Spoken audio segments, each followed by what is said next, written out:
November meeting of the Environmental Advisory Council for the City of Reading to order. And welcome to all. Hope everyone had a blessed and enjoyable Thanksgiving. I had 16 around my table, so we had a lot of fun. It was crazy, but we had a lot of fun. Yeah. So I want them. Yeah, I want my thoughts about. Yeah. Well, they're easy, you know. Okay, somebody is either trying to talk and is breaking up, So, or should mute. Hi, Stephen. Sarah, was that you? No? Okay.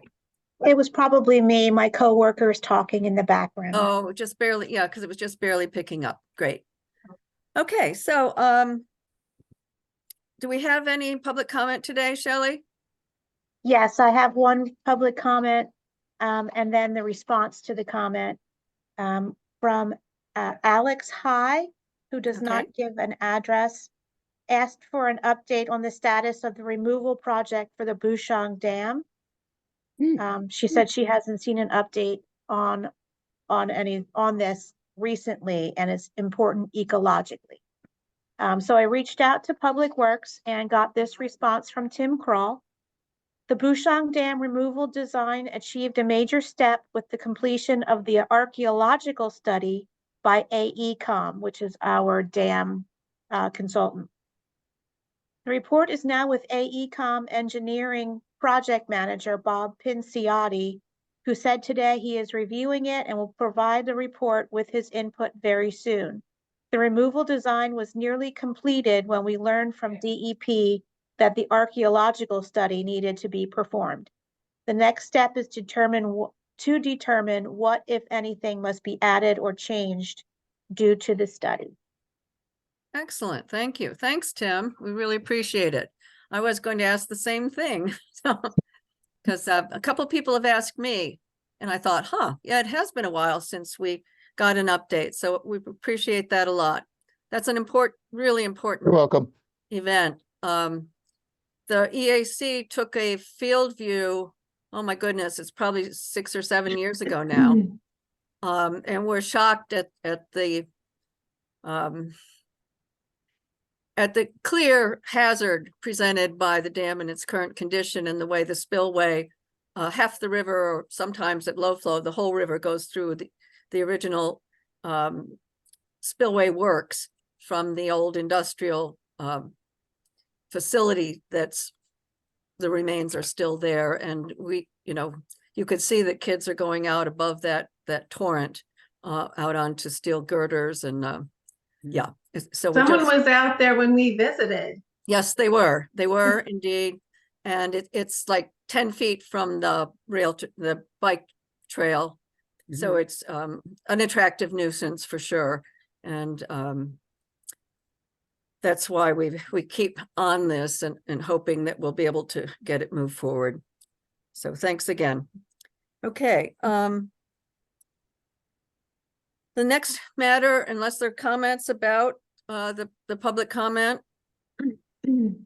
anything anybody has to add? Okay, then our next order of business is approval of the minutes. Is there a motion to approve the minutes as filed? So moved. So moved. Oh, You have a second? second. Any discussion, amendments, corrections? I looked it over. It looked pretty good to me. Remember our last meeting was at the Pocket Park, Right. that we've adopted to take care of down on Franklin and 2nd. And we did some work at the close of that meeting. Ryan, I did want to ask you whether the Conservation Corps was left off the hook, or whether they weeded in the snow this morning. No, I called them this morning to cancel, and he said no. He said, we're here waiting on you. Oh my goodness. So no, they did a great job. I'll have pictures. I have them before. He's actually gonna send me the after pictures. That whole corner that they were concerned about, you can see right through there now. Awesome. Thank you so much. I Yep. couldn't make it this morning. And thought, well, I probably didn't miss it because they probably had to No, postpone no, it, no, but they were there. We stopped around, it was like around 9:30, 10 o'clock, went inside rack in the cafeteria. I got them something to eat, some drinks. We sat there for like a half hour, then they went back out. you're the best. Yeah. That's great. Yeah. Okay, we will talk more about the adopt a plan. It's on the agenda for later, but I just wanted to ask about that since it was on the agenda for this morning at 8:30. And relates to our responsibilities to keep that cleaned up and an enjoyable, safe and good, Yeah, I good just- green if- space for the city. If I can, right? When it comes to that, I know the EAC did adopt that. When it comes to that, I'm always there. You know what I mean? That like I stayed with them today. So, anytime that it's cleaned up, I'll give a report during the meeting, let you guys know. That way, it's done. It's done for the week. Yeah, thanks, Ryan. That's Yep. great. Okay, so any other things about the minutes? All in favor of approving the minutes as filed? Say aye. Aye. Any opposed? Or abstentions? Okay, they're approved as filed. Thank you, Shelley, for great minutes as usual. Any upcoming meetings or events to be announced? Oh, the Water and Sewer Association is having a learning, let me look and see. Yeah. A breakfast and training, December 7th. And they're Okay, gonna go over the status of the lead and copper inventory of Berk's public water systems. And this is from 8 a.m. to 9 to noon is the training. 8 a.m. is the Water and Sewer Association breakfast. And so I think that's mainly for members, but there's a training from 9 to noon. okay, And there's one DEP conference credit that will be given out for it. So Rawa will be presenting the status of the lead and copper inventory for Berks County public water systems. And then the PFAS factor and how it affects wastewater operations is being presented by NTEC. And then review and compilation of the water system current usage versus total capacity and correlated sewer capacity is being presented by the Berks County Planning Commission. and is there a fee for that? I don't know, there isn't for me because I'm a member, Yeah, but okay. I know you there- need to register for those at least, so if anyone's there may or interested- may not be, and you just go on the Albright website for the Berks County Water and Sewer Association right, section for training. Okay, very good. Shelley, if Ann sends the details to you, can you distribute it to us? Do we have it? That's on December 7th? Yeah, I had it emailed to me, so I could probably forward that email to Shelley. Okay. That'd be great. Mhm. Oh, 'Cause I would like to attend that because we have. Yeah, like there's we- a lot of interesting things. Yeah. sounds like Yeah. a good session. And Yeah. there's money in the infrastructure bill to fix some of these things, so. Right. Uh, Okay, Kathy, there's one Yes. other thing. I mean, for those of anybody who might be interested, but there's something called, I think, the Yale Center on Climate Change. yes, That is mostly, I mean, they've been putting out really good data that some of us been aware of. And I don't know who's copied on this stuff when Bethany sends something out from them. But there's a webinar on Friday at noon. The title of it is Deep Canvassing.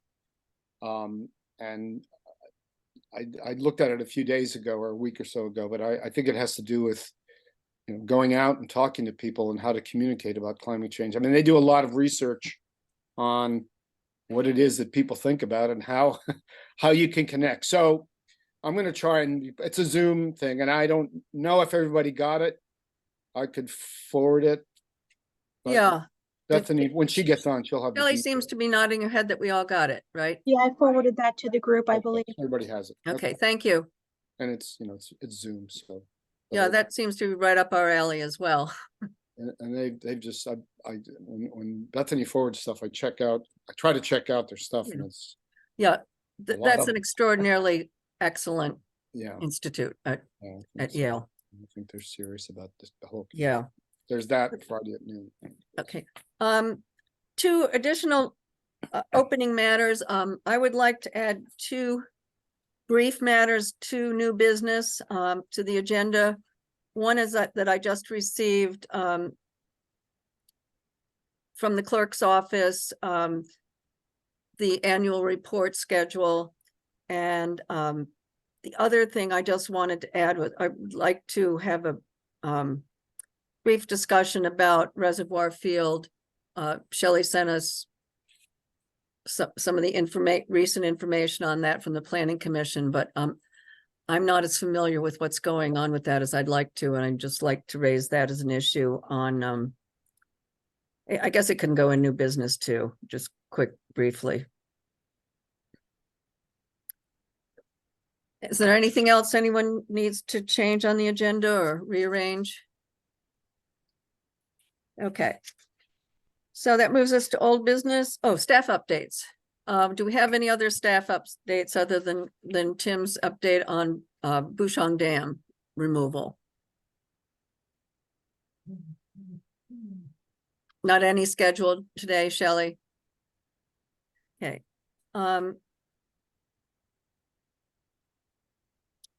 Bethany usually has some, but since she's not here. Yeah, her computer is being updated, so she may have something to add when she can join. Okay. We'll move on then. On the signage and mapping proposal for our green infrastructure, that this is our effort to identify existing green infrastructure in the city and provide both a map so people can go look at these things, and also provide signage at least one example of each of the major kinds of green infrastructure. So a rain garden, a green roof, a tree trench, a bioswale, a infiltration basin, all those 8 categories. So we've been working on this for many, many years with some success and some start overs. And we're finally moving, I think, rapidly forward, where we've got the webmaster helping us with how to put things on the map and supporting our putting things on a map for the city. And also we approved at last meeting going forward to get the design work, the artwork and graphics for signage for the 8 different categories of green infrastructure that we've highlighted as being ones we would like to educate the public about and do outreach and have virtual tours available so that people can look at it, see what's near them, pull it up, see a picture and see an explanation of what it does for us in helping us with stormwater management and clean water.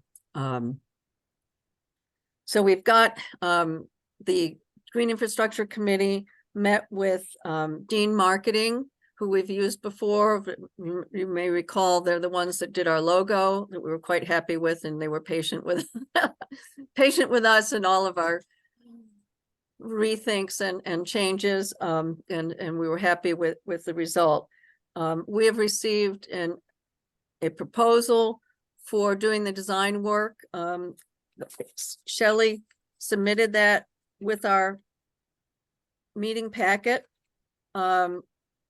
Briefly, what it covers is using graphics from the Philadelphia Water Department, which we were originally going to actually obtain directly, but it became complicated with people leaving and changes in staff, and also changes in their consultants and their archiving of the materials, and it ended up not being possible.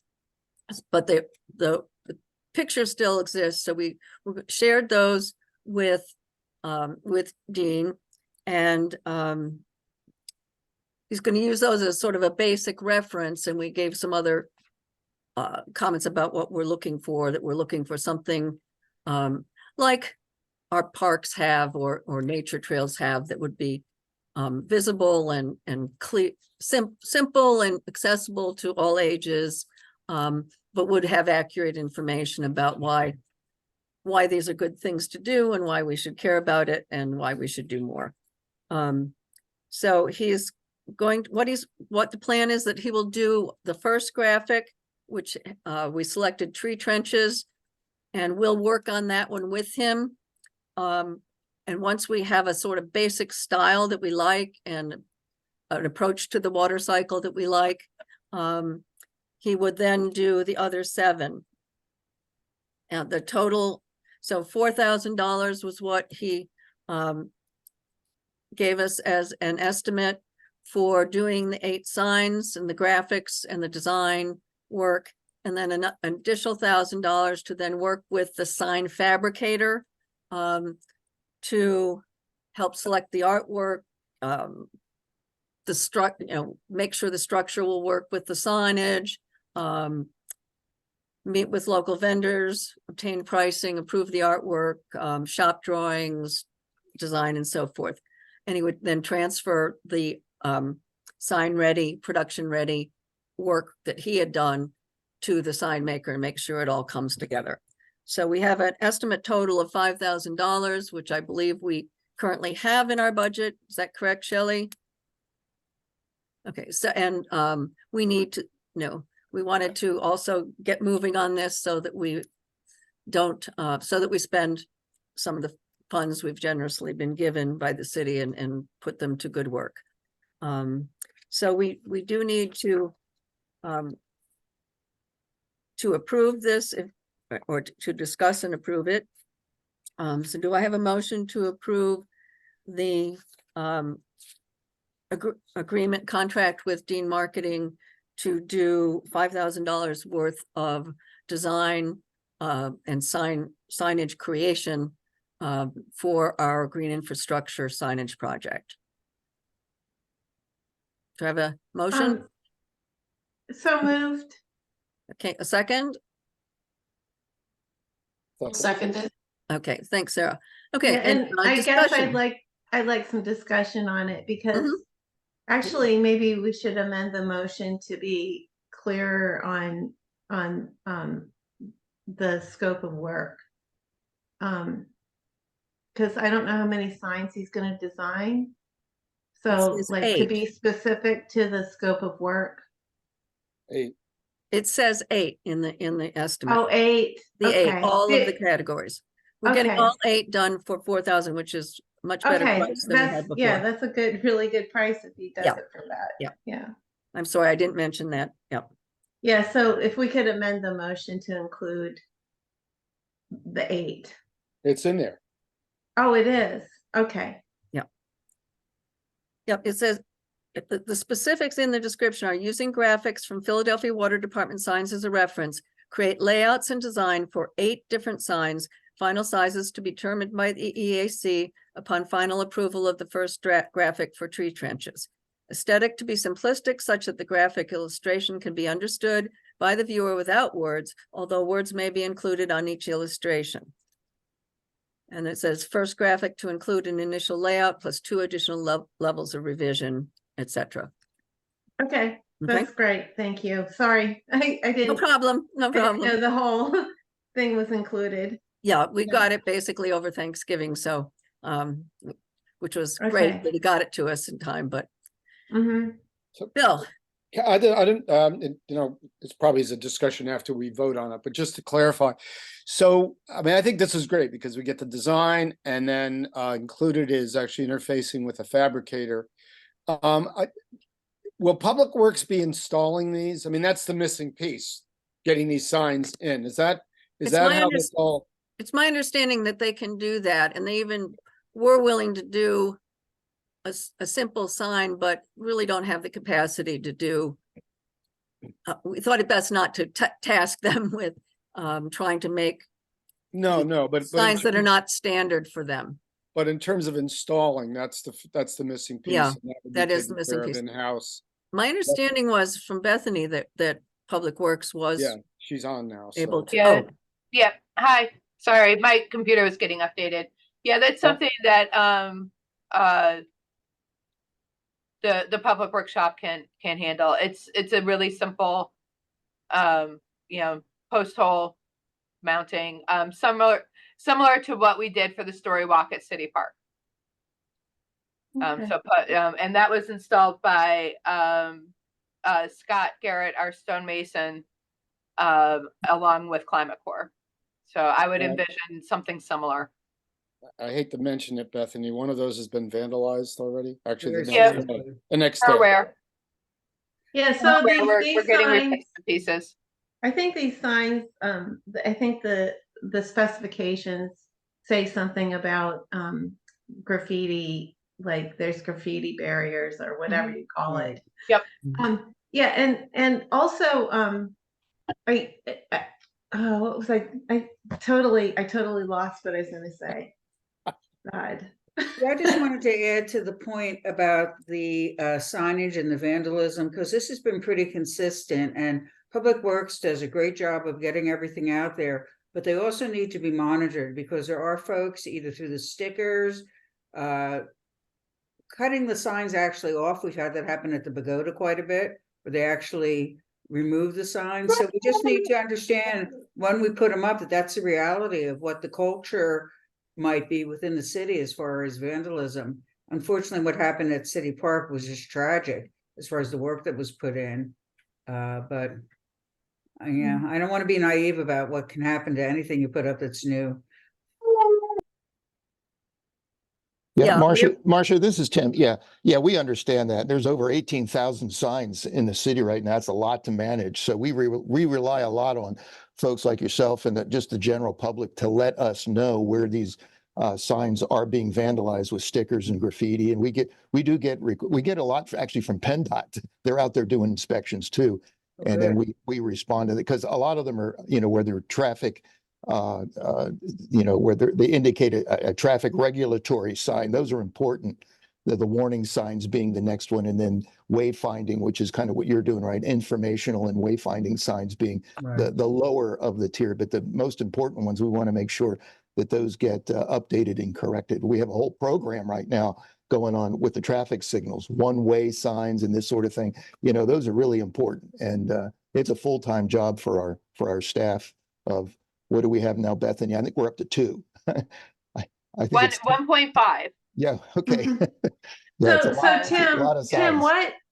what sort of signage is best for graffiti removal? Do you have, any specifics on that? Yeah, Tammy Moore is our sign person. She's an expert at graffiti. So is Steve Harity. They are experts at graffiti coatings. We do this with some of our retaining walls. I just did a retaining wall out on Lincoln Street, and the whole thing is graffiti coated, anti-graffiti coated. Yeah. And she can do the same thing with signs. I don't know if that's part of your specification, Kathy, if that's part of the yes, fabrication. Yeah. So- it is. And we coating. should, but we should make a note, Shelley, make sure that we realize we should connect with Tammy.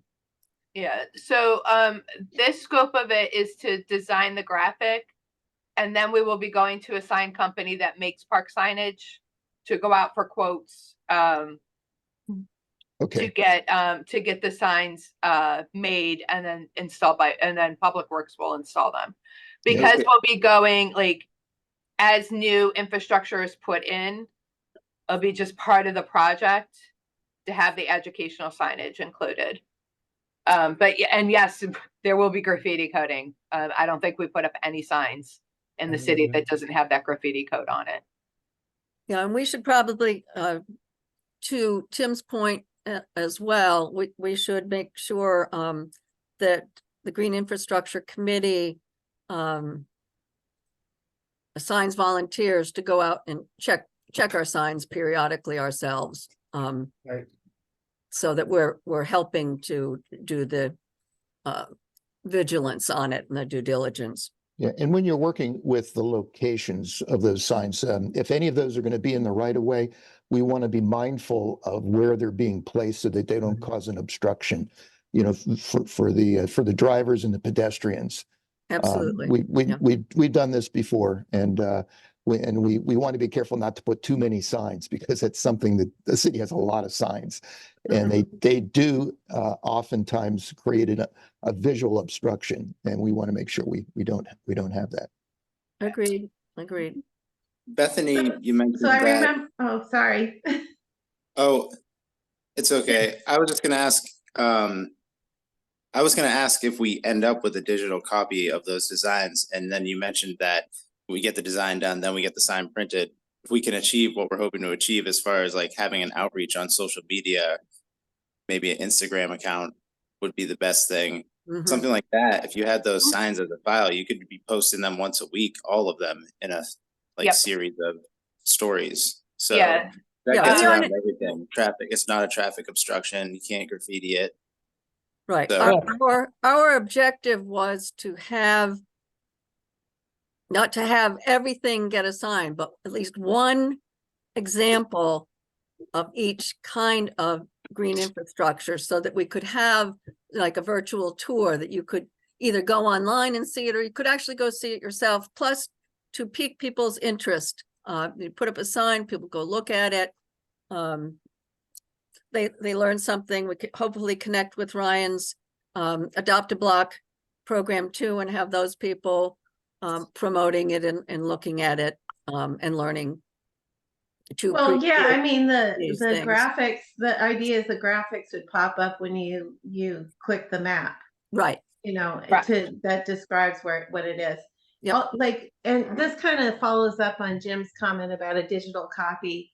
I'm wondering who will own the graphics. Would the city of Reading own the graphics, or who would own the graphics? Public Works. Public Works will own the graphics. Okay, because that's important. It is. Yeah. Excellent questions. Anything else we need to do on this? Vote. Yes, okay. Oh, I need to discuss. Anybody have any other questions or comments before we vote? All in favor of engaging Dean Marketing to do the signage work for our project? Say aye.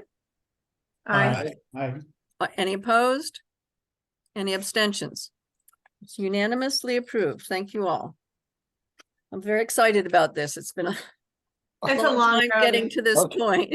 Thanks, Anne. Well, everybody's helped, but Anne Yeah. particularly did a lot of the work on this over the years, and we've had to be patient and persistent and do over. So thank you. Okay, so I don't think we have anything new on rain garden installations. So move on to single-use plastic ban.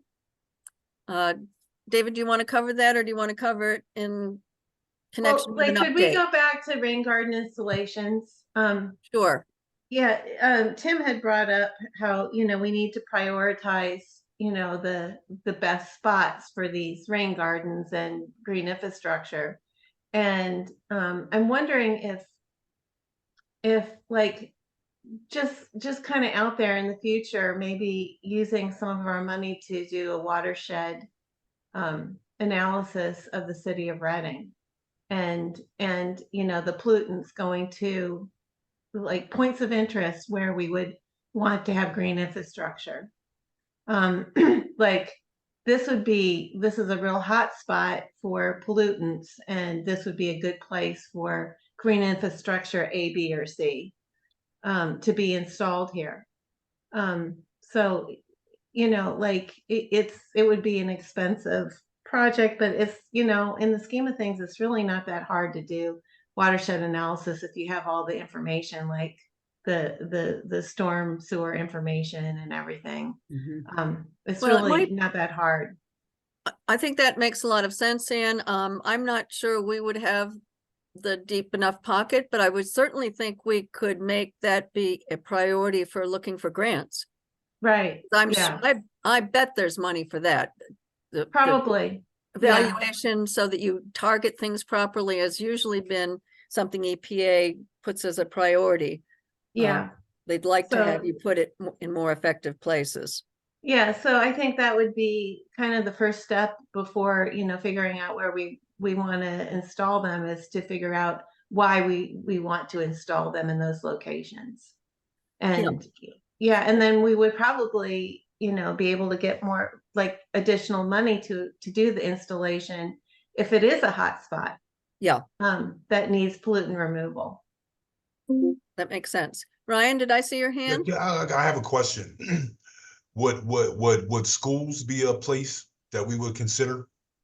For Well, rain garden? educate for like purposes of education, like, yeah, and they have parking lots, which, end up being hot spots because sediment comes out of parking lots and hydrocarbons and, and so, this is, it would be a good place educationally and to take pollutants out. Okay. So, You do- it's multifaceted. It's just not, where the water drains. It's, where you want to prioritize information too. Okay, because I'm working with Northwest School right now, and their courtyard. Mm-hmm. Climate Corps has start cleaning it out. They're going back tomorrow to finish cleaning it out.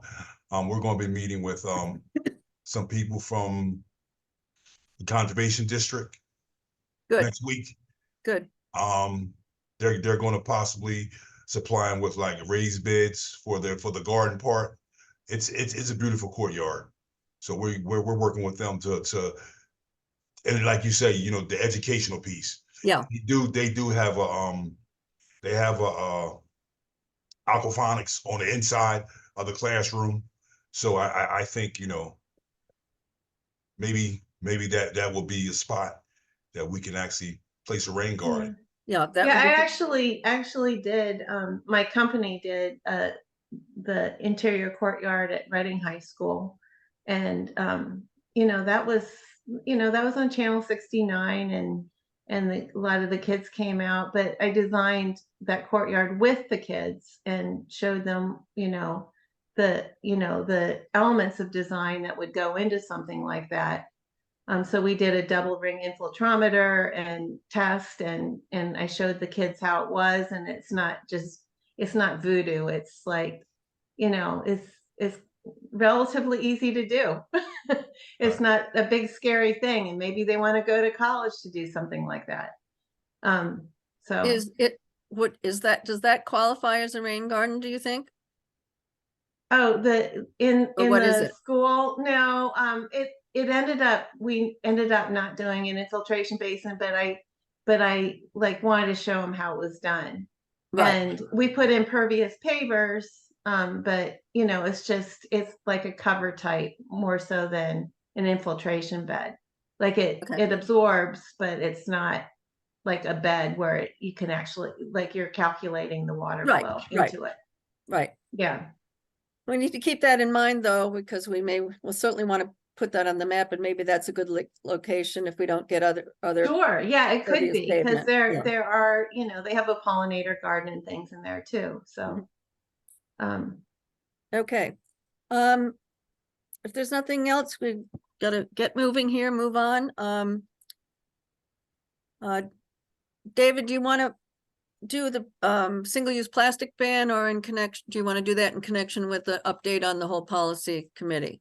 So you know what, let's move single-use plastic bag, non-use aquifer, and beekeeping under old business. I think we should consolidate those in the future under the policy committee update. That's and what we'll I do- was thinking. if Yeah, and we'll that's do all of okay. that at one time. Okay. Okay. Okay, doke.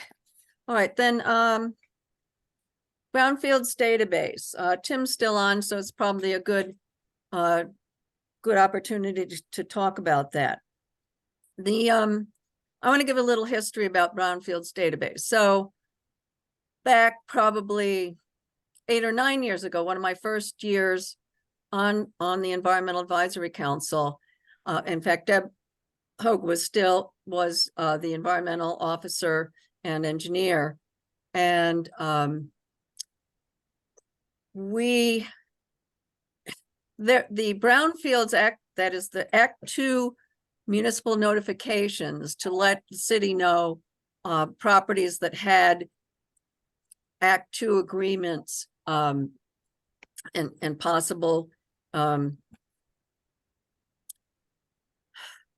sorry, my phone's ringing, my other phone, but they had agreements and possible restrictions regarding partial cleanups of properties within the city.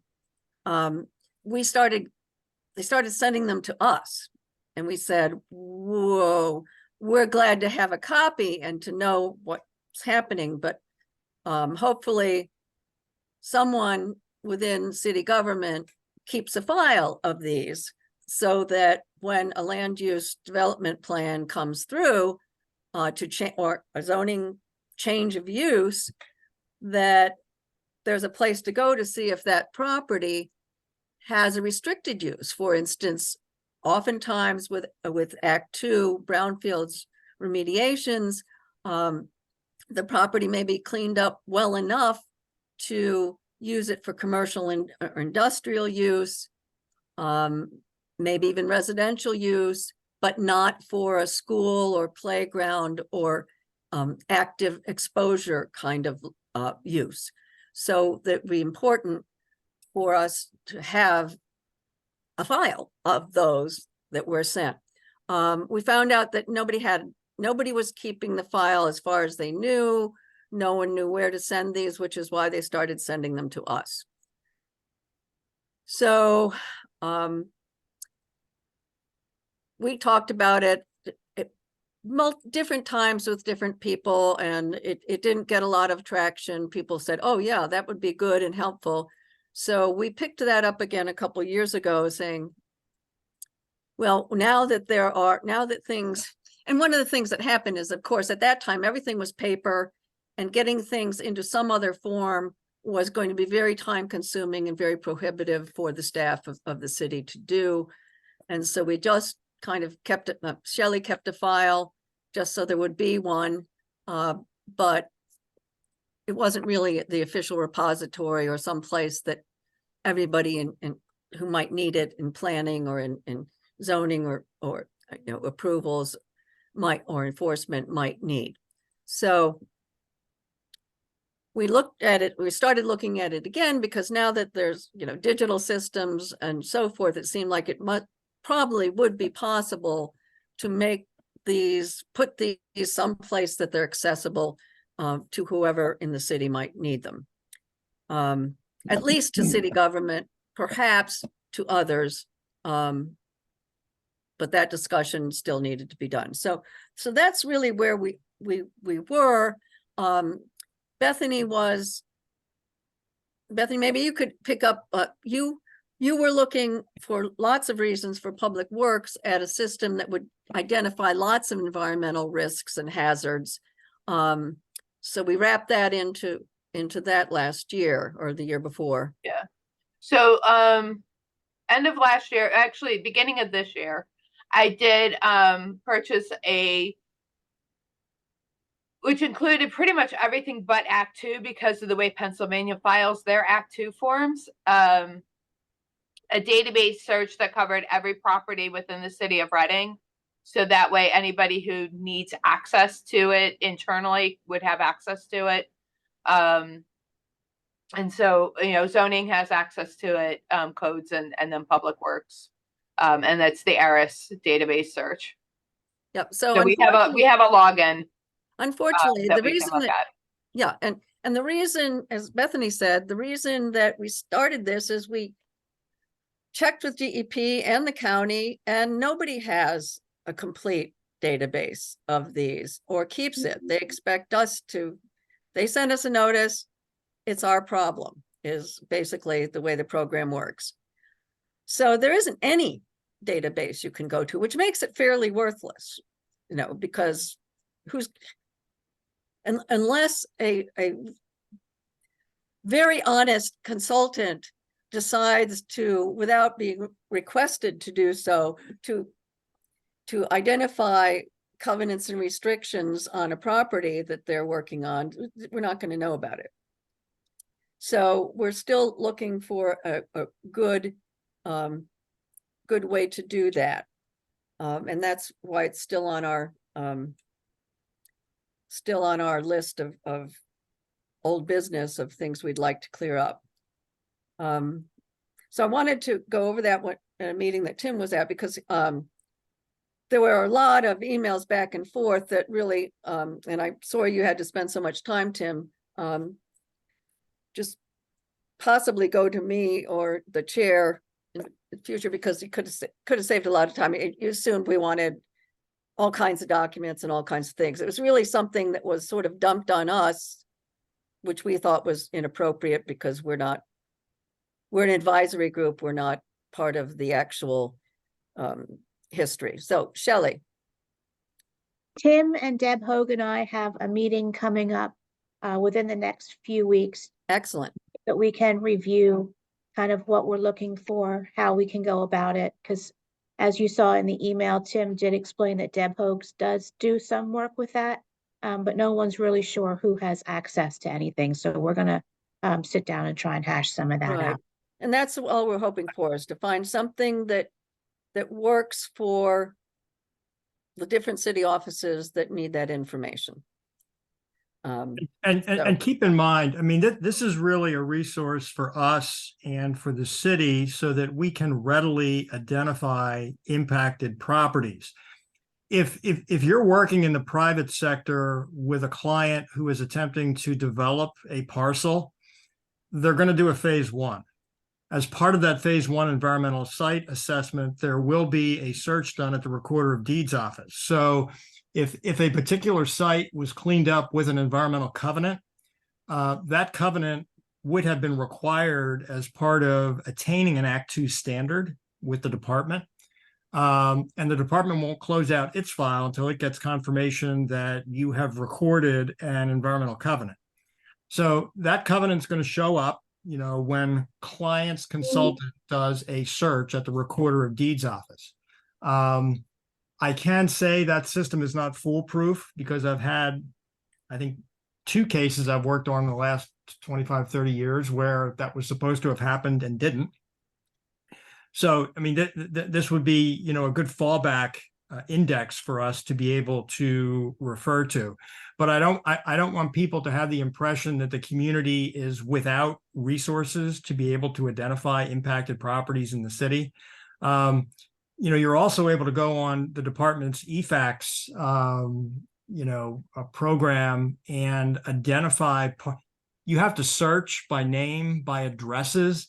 But if you have a particular parcel that you're interested in learning more about in the city, there is a roundabout, albeit very time-consuming way of seeing what the department might have on file with respect to that particular property. So I just throw that out there because I don't want people to have the, you know, misunderstanding that the community does not have other resources to be able to identify these sites. This would simply make it easier for us, for the city, and for the city's team to be able to readily identify where those sites are. Yeah, That's an excellent point. Yeah, it may well be better than it used to be, but of all the programs I know at DEP, this is the one most often not in compliance or enforced. So I'm not surprised. I'm surprised you only found 2 out of 25. Yeah. But it's probably better now for the same reason, not searching through paper files. But paper files is what they send us still. So it's apparently at the end of the list on getting updated electronically at the state level too. Yeah, and we continue, or Shelley continues to get, you know, paper files for sites that aren't within the city. Shelley and I did meet, I guess, a couple months ago to identify, I kind of gave her a list of things to look for, you know, to help her better index things on her end. But yeah, and sometimes we get, you know, notification of under Act 2 of properties that aren't even within the municipality's boundaries. Yeah. So David, I want to ask you a question about a phase one. and what triggers that, because, you know, it could have been a potato farm or an orchard, or, you know, something that where they would use, you know, contaminants to, or, you know, fertilizers that were dangerous or whatever. So what are the triggers other than historical knowledge that would trigger a phase one? So historical knowledge would trigger it. Financing by a lender is almost always going to trigger it. So I mean, even if you are developing, you know, a farm tract into residential housing as part of that process of the bank loaning money, they're going to require a phase one. And I can't tell you how many projects I've been involved in that were farms that were the subject of, you know, fill over the years. For instance, lead battery casings. Oh, interesting. Not just that, but, you know, farms that had buried underground storage tanks that leaked. So yeah, really, anytime financing's involved, you're going to see that as a matter of course that they're going to request a phase one. Yeah, and I'll add to that too, David. I've been involved in a lot of land developments too. It's also not a function of the city's zoning or planning. So when we get an application for a land development plan, it's not a responsibility of the city to make this potential developer do a phase one. Right. However, if we have some knowledge of that property, or if we suspect that there might be a concern, we'll bring it up. I mean, I may bring it up, the planning commission members may bring it up, but I don't think there's anything in the Pennsylvania Municipalities Planning Code that actually requires a municipality to enforce, you must get a phase one, or, seek to perform the Act Two.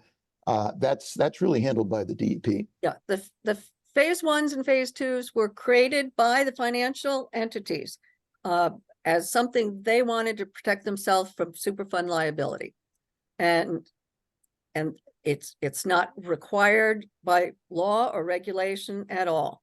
But it happens almost universally on anything of any size, because it's standard for financial institutions to require it.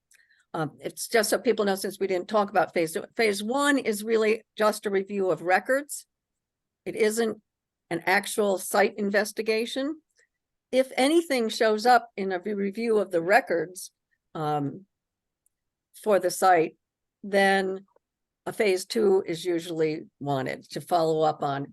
If there are underground storage tanks based on the records, then you want to see if it's leaking, and you do a few soil samples around where the tank is and things like that. So that's phase two, is really more of an active investigation that may require lab results and site visit and analysis by someone competent in evaluating contaminated land. So so Kathy, I mean, a phase one will involve a site visit, but no intrusive sampling at all. Correct. I mean, oftentimes, if you do a site visit during a phase one and discover a fill pipe or a vent pipe, the consultant will note it in the report, but won't do anything about it. And it would then be, up to the client or the consultant in reviewing it to say, you know what, I think we need to now have a phase two, where we actually go out there and pull some samples around that fill pipe or vent pipe, or, hey, let's do some ground penetrating radar to see if the tank is still there, get a better sense of what's going on. But what Kathy said is absolutely correct. I mean, basically, it's simply you're reviewing files of DEP and EPA for this particular site and the surrounding community to see if there are any potential impacts. You do a brief site walkthrough, you talk to, if it's an older industrial site, you may identify a long-term employee to talk to get some information, and that's it. And the benefit, and that Kathy mentioned, so there are actually protections under the federal Superfund statute that you as a prospective purchaser are going to get by commissioning a phase one environmental site assessment. And those defenses would be, in your capacity as kind of like an innocent purchaser, you purchased this property and didn't know anything about the history. Well, if you conduct a phase one, you've now done the necessary due diligence by law to qualify for these types of protections. So that's why banks and usually, any developer who has counsel involved is going to insist upon, the client commissioning a phase one so that they have those protections going forward. That's really interesting. Okay. Well, I know the conservation district, when they review land development plans for an NPDS permit, they will ask for phase one if they have a historical knowledge of something going on. Like they'll ask has this been a potato farm? Has this been an orchard? Is what type of farming was done here historically? And the conundrum is like, without historical knowledge, where's the database for that? Right. Yeah, Kathy, too, I just want to circle back real quick with the Act 2 notices that Right. have come to the EAC. I'm a little bit concerned, it really should be going to the municipality, and who's ever issuing those, I hope they don't consider that the EAC is that contact. No, it was I- coming, it was coming from the city, like from the mailroom. Or So Okay. Tim, it Tim- wasn't that it was directly sent to us. Okay, the notices are sent to the city clerk as the official person of record for the Right. city. And then Yes. we distribute them to Public Okay. Works, the EAC, all right, the right, good, interested parties. good. I hope that continues, right? Yeah, because when we get them, Deb Hoag usually gets a copy, and then if it's something I'm involved with, it usually gets stored with the project. And it's typically a land development project that we're already familiar with. Yeah. And we that's why we didn't store want- that in that file. That's why I said in the beginning, we didn't want to be the recipient. We were happy to have a copy, but we Yeah. wanted to make sure somebody in the city was a recipient that would take charge of it and would Right, maintain it. good. Very good, thank you. Okay, let's move on. So we've got the Berks Alliance Community Forum on the Climate Action Plan that happened last on November 16th. Bill attended, Bethany and I presented, Jim was there, I think, and Jasmine was there for a little bit of it. It wasn't as well attended as some, but we had about 78, 80 registrants and about 40 actually there physically or during the Zoom meeting. And got some good feedback about it. Not as many questions as we would have liked, but I thought it was a good, Berks Alliance was happy with it, and they got some good feedback of people that didn't know so much was going on. And we had then two excellent corporate, really impressive corporate presentations that I think stunned people with the amount of sophistication our local business, our businesses. I mean, it was Enersys and Penske, so these are big national global businesses, but still I think people had no idea how sophisticated and how many professional people for big companies are working on adaptability and sustainability and resilience. So it was a real worthwhile program. I actually didn't get to attend that because I had two meetings booked at the same time for work. But maybe I haven't looked closely enough. I didn't see if the recording of that bounced around yet. I'll I believe make sure we send it out if he didn't. I thought David did send it. Something did come after, almost like that, I think the next day. Had you I would registered, love Jim? to see that too, because I missed it. Well, I Okay, think, Kathy, one of us can send it to Shelley and she could, yeah, but I'm pretty sure. Yeah, that- I was there. I think I got the recording. I'll find it in my email and send yeah, it around. if you, you were there, and everyone that signs up even gets it. David sends it out the next day to everybody that signed up, even if they didn't attend, especially, I mean, it's the whole list. It's A lot easy. of people can't attend, but have attended one or two and say these are worthwhile. I'll look at it at lunch tomorrow, or whenever it's convenient. I Okay, wanted to say to Bethany, I scooted out that B ordinance thing again right before the meeting because Yes. I was looking through my emails and saw the one saying that I forgot. I swear I wasn't stalling There's just two little edits. I'm just a space cadet and I forgot to attach the email. I'm notorious Yeah, for it's that. okay. But so I also saw your message in the chain and your message just now. And I'm not exactly sure. They have a huge line of like pretty much anything energy storage related. But my boss is going to be in town tomorrow and they're having a big like bunch of meetings there. I might even go to the office. It's a long shot though. But I'm definitely going to get dinner with my boss while he's in town.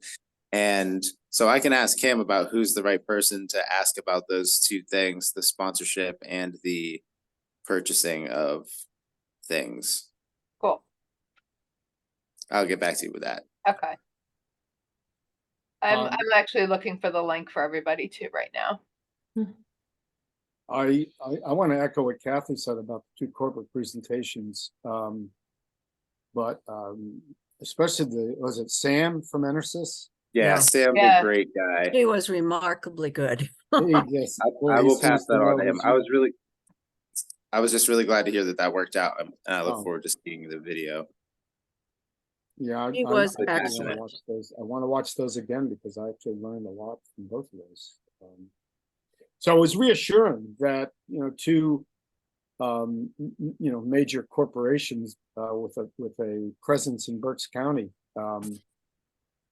are taking this seriously and doing in their various sectors doing what they can to address this whole issue. And I guess, hopefully we establish some kind of link that can continue Yeah, conversation. and I guess those that didn't see it, it's not just, for instance, that Enersys own business is with alternative energy and storage of alternative energy and sophisticated batteries to help us do this. But what they got into is operationally, how do they manage their waste? What do they do about water conservation? What are they doing about all kinds of things that are operational choices, not just the output? And same thing with Penske. Obviously one thing is electrifying vehicles, but then they have supply chain issues and how they purchase and why they make those choices and how they manage the buildings they use and keep and become more energy efficient each year and all of those kinds of things. So it's on beyond what people I think we're talking about when we say being resilient and being part of the climate change solution. They're looking what every company could look at in their operational choices, purchasing and waste management and all of that affects the bottom line for carbon and for climate. So I have a couple questions about that. And I guess three questions. Is there financial incentive coming from government funding where they get like funding for or money for reducing their carbon? And then there No, by and large, it was what the reports was that it was driven by their customer preferences, their purchaser preferences, their partner preferences. It was really driven by private sector. To be a leader was important for the bottom line, but not that they weren't getting grant money or getting money to do it. They were changing their operations to be more resilient and be prepared for the future to continue to be leaders. And I think more and more the shareholders, the more forward a company can seem to be on things like sustainability and diversity, equity, inclusion, things like that, the more favorable they are for the shareholders, because globally in other countries, they're starting to have laws for those kind of things where companies. So they're getting ahead of the laws too. Yep. Yeah. Oh yeah, it corroborated everything I've been reading, in the regular press and in environmental stuff, that this pushback against ESG investment and all of that stuff it is really like trying to preserve the horse and buggy. I mean, these two, I think for me, were an example. The corporations have, I mean, they're just moving ahead with this because it's the future. They understand it, they get it. And there may be some grant and public regulation push, but it felt like it is irrespective of that. It's happening. And So And it's I've heard of like I happen to have the understanding that there's a lot of refineries and petrochemical industry where they are trying to be carbon neutral to produce like to do refineries. Mhm. And it's kind of like, it kind of flies in the face of Well, changing where we get our energy from. Like, oh yeah, we're, refining this and we're carbon neutral as we refine this before we Yeah. send it to your gas tank in your Yeah. car or whatever. So it's kind of like, it's like, what is, it's like, is that PR? What is that? No, I Do mean- they? Well, the oil industry is an animal unto itself. I mean, Yeah. it's not the Yeah. fuel industry. I mean, Yeah. that's a whole Yeah, separate There are, subject.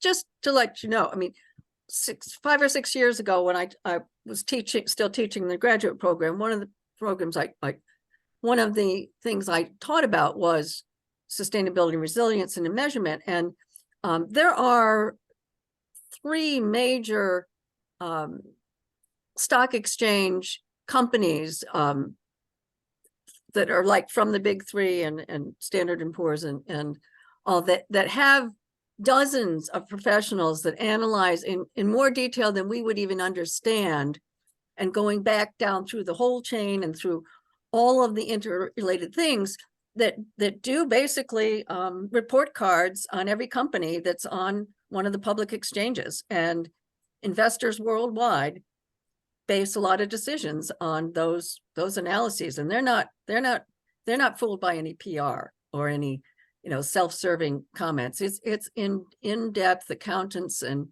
environmental engineers and people that Right. really investigate these. So I was shocked at the time because you don't hear about it. The private sector truthfully was way ahead of the public sector in saying, Yeah, you know what? interesting. Yeah. Because they want to be here successful 10 years from now and 20 This years is from not now. this is not news to me. I mean, I've been dealing with this for the last 15, 20 years. And I've seen this very proactive approach, from shareholders, from environmental health and safety professionals with the companies I deal with. I've been active for years with the local chamber's environmental health and safety committee. And I know the EHS men and women who attend, our meetings a couple times a year. I mean, they are very into this stuff, proactive, management supports them. The shareholders support what they're doing. So, it's great this is happening, but for me, this is nothing new. It's simply a recognition of, what's been going on in the community for a long time. Yep. Okay, well, we need to move ahead. It's a great conversation though, because I think we all have different pieces that we know and understand, and it's really nice to get a chance to share and learn more about what we aren't aware of or don't know as in depth. I wanted to at least mention the adopt-a-block schedule. We had talked about maybe being Friday afternoons, and Jim had volunteered, since he lives nearby, to sort of check occasionally, maybe once a week, just to see if we needed to schedule a cleanup. So I think we just leave it like that, and I'll try and coordinate and put out a message if we're gonna, and let Ryan know if I or others are gonna go and do our cleanup. We're supposed to do it once a week. Ryan said it's okay if there's not problems, if you skip a week here and there, if you're checking on it. It's more checking on it once a week to make sure there isn't an accumulation of trash or debris or things that shouldn't be there. So Yeah, I think I put in the rest of my vacation time for the year, so it looks it, and I'm gonna be not working for the rest of the Fridays, so I can at least get on kind of a schedule of at least. yeah, just that'd be making wonderful. it If you could just stop by, spend 15 minutes, walk down, check and see if there's trash and let me know, and then I'll tell Ryan we're gonna then the next Friday we can make sure some of us go and clean it up. So it isn't there for more than a week, and that will work out. Okay, Bernhardt's Park, is there anything new, Bethany? It looks like the bridge construction, which is just downstream, has started moving along. They've been relocating power lines and such like that. They're getting ready to close down the road. I have not heard anything as far as EPA updates or anything like that. But so I did Okay. have somebody call me and question about what was happening at the site, but that is actually the bridge replacement. They're gearing up for that, Right, which is, I believe, going to be a 2-year project. Tim might Okay. know a little Yeah. bit more, but Yeah, it at least 2 years. Yeah, that's for the county. That's the Right, county yep. bridge. It's downstream from the old reservoir. Yeah. Yeah. um, And I'll just add that, yeah, we don't have anything definitive planned for the park, although I put $300,000 in our fund for the budget for 24. I don't know, again, how forward we can advance any design and construction into the next phase. It's going to be tricky with the EPA and the Superfund and how Right. that plays into it. yeah. Um, EPA's, go Yeah, ahead. Bethany and I have been talking. Maybe we could do some kind of a salvage project to maybe salvage some of the collectible masonry out there. There's some nice stonework. It Yeah. would be nice to save rather than just bury it on site. Other than that, I don't know if we could do much more extensive phase 2 work. But hopefully we'll maybe get some budget to think about it. Well, at the public meeting, the project manager for this site from EPA specifically said that they are already doing some of the assessment and evaluation, and they are one of the things they will be looking at early on is first stages of restoration, like, what should we be doing as far as the sediment and planting and things like that, that they would put that on the front end, at least stabilization kinds of things, so that we would know what we could do next sooner rather than later. Kathy, you broke up a little bit there, but let me see. I think you were saying that the EPA is going to study the Bernhardt Park area with Yes, these recommendations. Okay, Yes. okay, Yes. very good. I didn't Yeah. know that. Yeah, so yeah, the park area is being taken under consideration. But also with the understanding of what we would like to eventually, the goals of the space as a healthy stream and watershed area, restoration area. So hopefully we do get approval on the 300,000, because yes, we do want to, specifically what Tim's talking about is the old stone valve house that Yeah. sits on top of the dam, Mhm. and being able to salvage that in some capacity for reuse inside the park. Yeah, and we won't need 300,000 to do No. that.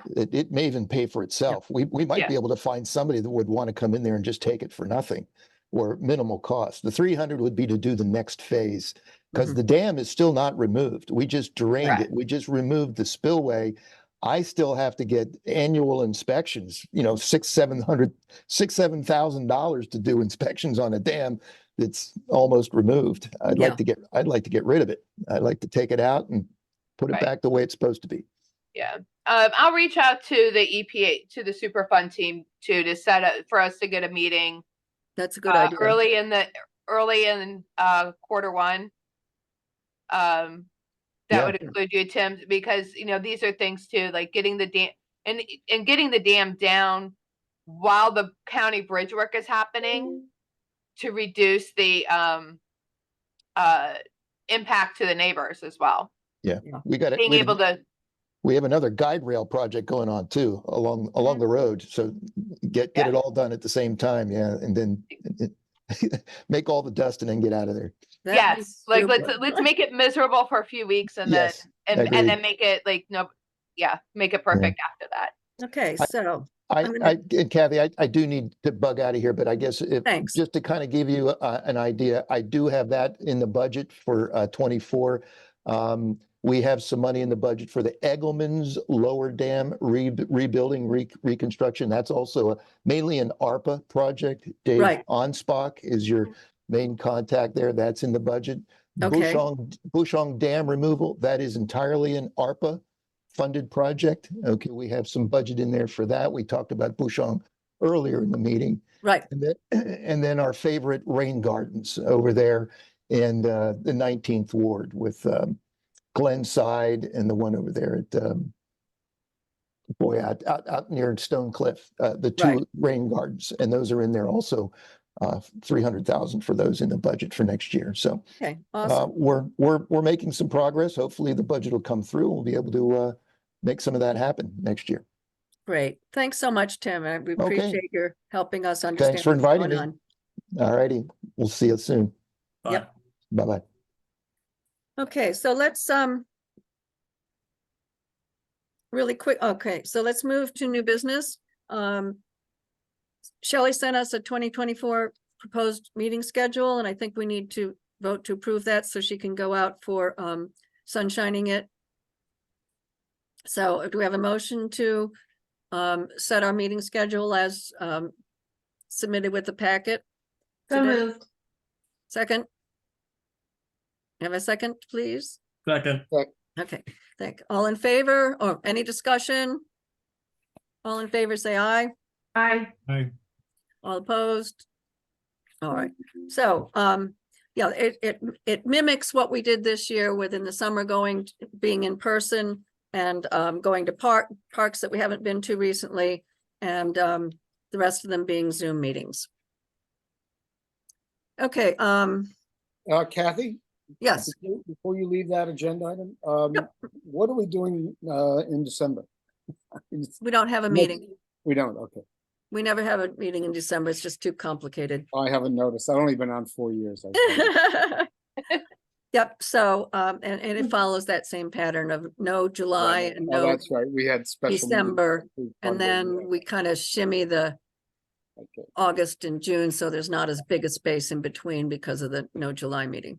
And this year, we don't have to have any special meeting dealing with funds because Bethany has come up with this brilliant way of using our funds for one thing, and Yes, so we're not we're in good shape.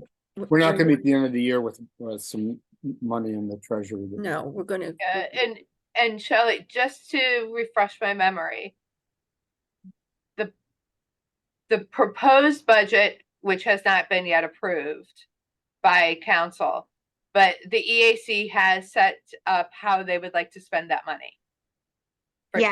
2024. yes, we submitted an actual proposal with more specifics than we have in the past. Good. We'll be reviewing that. And and it keeping you on includes, task. it includes interns / consultants,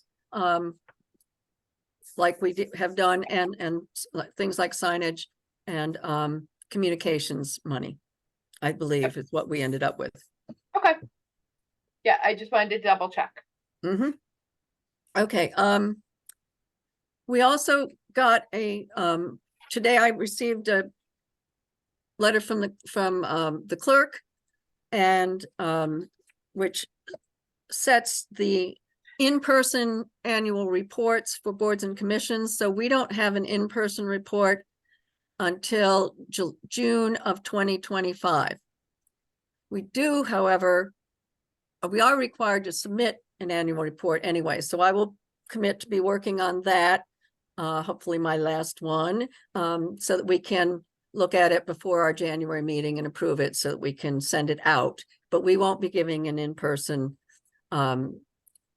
presentation to council this year or even next year. I mean, not 24, we're going to do it in 25 because there's something like 24 commissions and they just do one a month till they're done. So, I'm going to skip over the reservoir field unless there's something we need to talk about. I wanted to find out more about that, what it is they're doing. I read what Shelley submitted, but I don't know what the proposal is. I know what the comment, but there were lots of comments that a lot has to be done, so it's not imminent. Yeah, and that one I forwarded because it's within the steep slope and it's in the park area. So I wanted you to be aware that that It's was. an area we looked at in depth too, because of the cell tower proposal that we got them to shift to a less environmentally damaging spot, but it's within that area. That's where the the cell tower is and was built. So, and there are important wetlands and springs and things in the area. So, okay. Updates that we really need to do. I think we really need to do the policy update for sure. With David, well, the first one is communications update build. What do we have that we need to cover that we haven't covered already? Oops, you're muted. Just real quickly, a reminder that our collaboration with the Reading Public Library Book Club is happening, and it's going to be January 5th at it's a Friday at 6, but food will be provided by the library, and we're reading something called Salvage the Bones by Jessamine Ward, and it won some book awards. It's, I think, a book from a few years, forget what year, it might be 2011, but definitely post-Katrina. But anyway, it sounds like a really interesting novel. Everybody's invited, and Sarah and I went last year. Anyway, we're doing something with Goggleworks, we hope, in the early part of the year. What we have in the budget is to hire another intern or some sort to do this community engagement. And I don't know if Bethany has anything to bring up to date. She copied a couple of us on interest from a couple of people who've approached us. We haven't even done any outreach yet, and two young women have approached her about interest in being part of this. Now, whether that works out or not, I don't know. But yeah, we have a meeting tomorrow, right, Bill? Yeah, we do. So we'll be addressing that. We're in the sometime in the early part of March. We're going to be setting up some additional climate action plan workshops that Bethany basically runs with some organizations in the community. Jasmine is working on content creation for the web page, and also we're going to do something with the talking points in addition to putting it out a number of different ways, one of which may be on bookmarks that as a way of communicating all of this stuff. I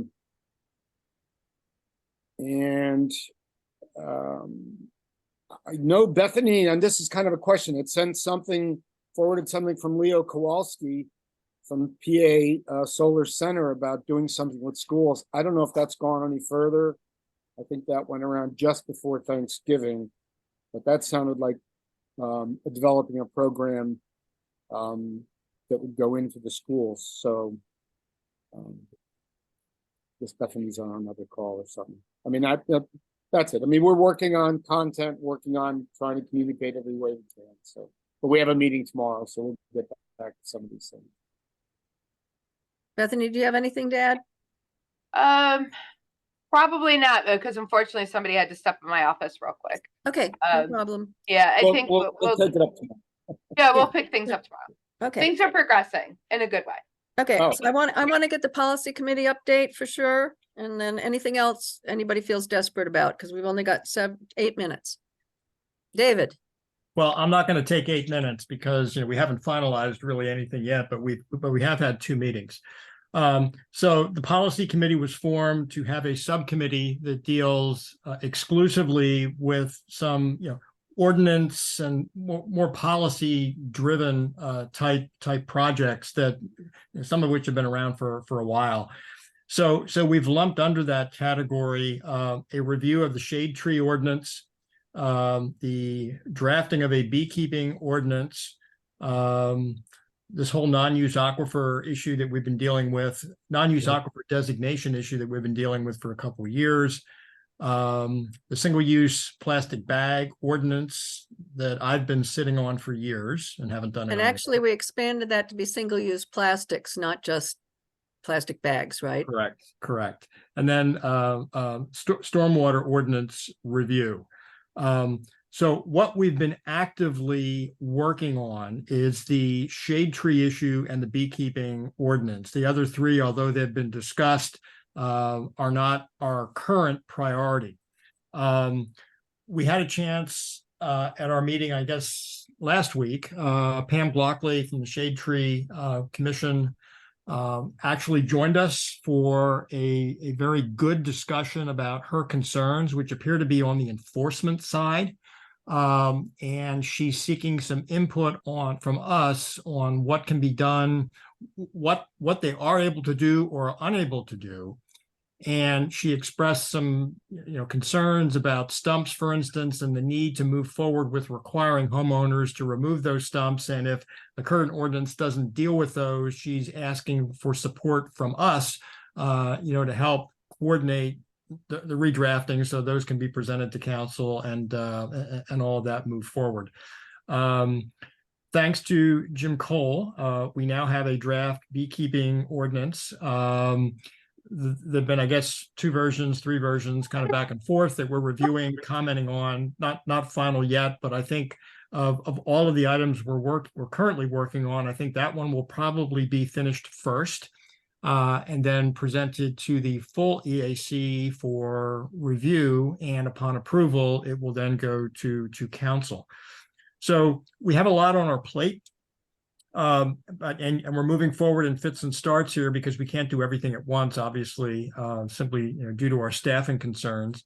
But if Marcia is able to join us going forward, I think that would be a tremendous addition based upon her policy background and knowing what is required and what is not required with respect to council, how council is going to view some of the requested the requests we make of them, to revise ordinances, things like that. So we have a really good team that's working together on this, and looking forward to hopefully having more to report when we next convene in January.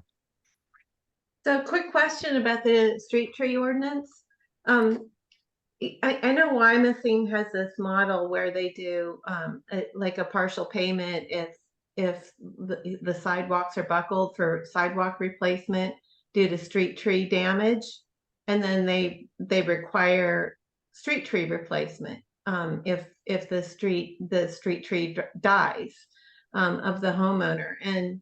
But they have like a I don't know, like a 50% shared cost, and that's been fairly popular from what I understand. So I'm wondering if there's anything Reading can do along those lines. So we are looking into, apparently West Reading has a very good ordinance that is somewhat compatible with what we have now with some tweaks. But certainly we do intend to look at neighboring municipalities' ordinances to see what if anything, we might be able to capture when we redraft ours. Ours is old. I think the last time this was addressed was maybe back in the 60s or 70s. So, a lot has changed since then within the city. And certainly there is a need not just to address, Pam's concerns about enforcement, but I think that the entire ordinance really needs an overhaul. And we intend to take a look at everything in that ordinance and to propose revisions as needed.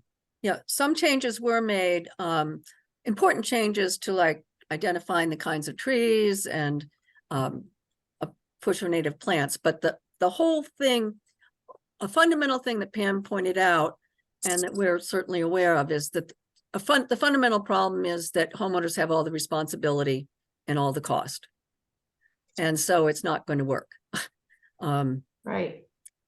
And Lancaster and West Reading and Wyomissing all put some of the cost and for maintenance and management on the municipality. And so we need to be able to figure out whether there's a way we can do that or start to do that. And I think that's what we're doing, is going to take a good look at all of the other options. But we are one of the few municipalities, either in the area or like us, that puts it all on the homeowner. And clearly that's not working well for us. So we're also a poor city, so we have to figure out how can we do it, or at least start to do more without going past what staff and funding can accomplish. So More carrot and less stick. yep. You need good tree grower, good tree citizen awards that you can have implanted in your forehead or something. Anyway, okay. Anything for else that Joe we really Biden's need to climate know board. about? Yes, Michelle. On Tuesday next week, the MP3, actually it's Natural Lands, is holding a public hearing here in council chambers at 6 o'clock for public comment on their forest stewardship plan. So any of you who are interested in that, feel free to attend. I believe it's going to be hybrid, so if anyone would like the link, I can get that to you. Otherwise, it will be in chambers. Kathy? You're muted. Yeah, that's very important. There's a consultant that's been working with us. I was able to do a field trip with them and show them. I took them on a tour of some of the invasives, the areas that have invasives that need to be dealt with, but they're good. They're putting together the professional, and I forget the name of them, but they're famous. I mean, they're a really well-known group that does forest management studies and plans. And Berks Nature was also there. Larry Lloyd and I went around with them, identified problem areas and also areas. There are some pockets that are really good and have good diversity and lots of native plants too. So anyway, that'll be really interesting to see what the plan is that they've come up with. Okay, anything else we need to do? We're at our witching hour. So Shelley said it's Natural Lands. Natural Lands, that's what it is. Okay. Yeah. Natural I Lands is- I want to remind everybody that the Christmas tree lighting is tonight at 6 o'clock Oh, down on Penn Street. So that's always a good time. I hope I see some friends. Yeah, we're right now, and just behind the scenes, we're looking at several of the infrastructure grants that are coming online. So I will probably be poking each of you for your different areas of expertise as we gear up to start writing the big deal money grants. So, and yes, the tree lighting is tonight. It snowed.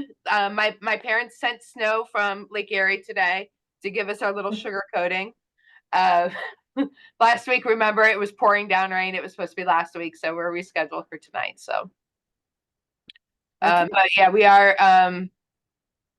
starting to go after some of that infrastructure money, which is one of the reasons why things like stormwater ordinances and tree ordinances are going to be really critical for us to make sure that we have our ducks in a row. All right. So Well said. appreciate it. Thank you, everybody. Thank you all for Yeah. your participation and engagement. Bye-bye. Thank you. Good meeting. Happy Bye-bye. Merry Christmas if I don't see everybody. 'Cause Yeah. this is our Yeah, last Likewise. same. till January. Bye-bye. Oh, wow. All right, guys. Take care.